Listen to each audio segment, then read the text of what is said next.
For this activity, you're going to be using your writing checklist to check some writing. You need to first look at your writing and see if all of your sentences begin with an uppercase letter. If they do, check off the box. If not, fix them. Then you need to look here. Do you have finger spaces between all your words?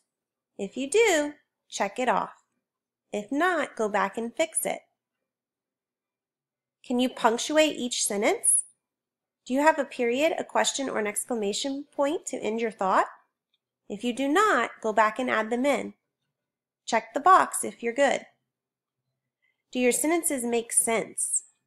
Boys and girls, sometimes when you write so quickly that you forget to go back and reread your sentence. Take this time to go back and reread. If your sentence doesn't make sense, you need to fix it. Check out your handwriting. Is your handwriting neat and readable?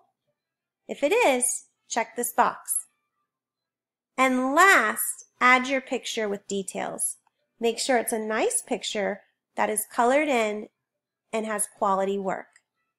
That is how you use your writing checklist. Now it's your turn.